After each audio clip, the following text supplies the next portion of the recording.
Hello everyone, today's video is 9 ways to structure your day, especially during the weekends, holidays, or even if you're on lockdown to prevent procrastinating.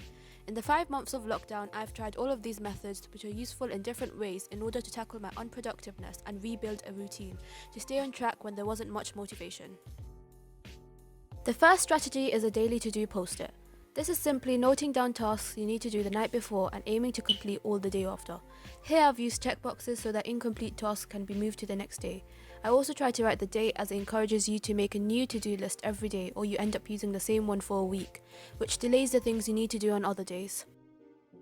Now on to a general daily to-do list. This is a generic list of things you need to make sure you do every day, for example ensuring your study area is organised or waking up by 8 in the morning. I like this method as it's not very restricting, but it's also there as a mental to-do which can help you build a routine and even habits in your own time, whilst making sure everything gets done. Here's an example of mine that I used during lockdown. A weekly to-do is very similar to the daily to-do, just that it's being done on a weekly basis. I find this better in a way as it doesn't overwhelm you and you can complete tasks in your free time instead of rushing it within a day, or even regularly pushing it back. This is a method I've started to use in college in my planner just to keep me organised for the next week for mostly non-school related tasks. A strict weekly timetable is the typical time management strategy you'll find out there. It's mainly a grid split between 7 days and different time periods, such as 5 to 7 PM, where you can place a vague task to do in each box, say for example study and break. I don't personally like this method as it doesn't leave room for flexibility and it's not very specific, but different methods work for different people. Strategy number 5 is the urgent important matrix. I actually found out about this while doing an online course, and it's a system where you organise the tasks on a grid based on how urgent and how important it is. For example, finishing off coursework is both urgent and important, but say cooking a meal is important but not urgent as you could find alternatives or pass it on to someone else. This matrix is extremely helpful for sorting out your priorities, but sometimes can lead you to fixate on some tasks and ignore others as a result.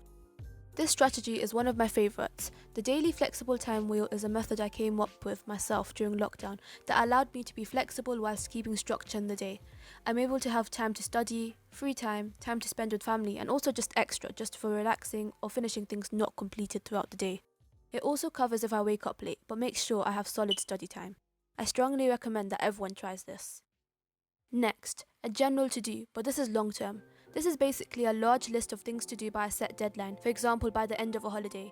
I would compile all the things I need to do in that holiday, categorise them and make a list to put on my wall or anywhere else where it will be clearly visible. As each task is completed, I highlight the checkbox, and the more colourful the page becomes, the more progress I made. Having a visual layout of what I need to do encourages me to finish as much as I can instead of blindly completing tasks from memory and forgetting others. Here's an example of mine where the deadline was the end of the summer. Productive periods is simply just setting out 2 to 3 time periods during the day that you'll directly dedicate to study or work.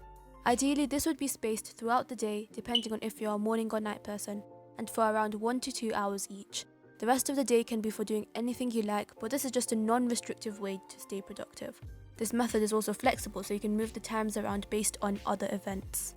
Finally, the last strategy I will share is subject assigned days. This is mainly useful during large holidays and is where each day in the week is allocated to a subject, and also a smaller hobby or extra subject. For example, I'll dedicate Tuesdays to anything in chemistry and learning driving theory. This is helpful as your focus will be on one subject only and concentration won't be lost having to do other tasks for other subjects at a set time. But the downside is that incomplete tasks may have to be done up to 3 days later. Now I'll move on to give you some tips that will be useful when using these strategies. Firstly, make sure your plan looks good. If it's made in a rush or without thought, it automatically leads you not to take it seriously or to not follow it properly. 2.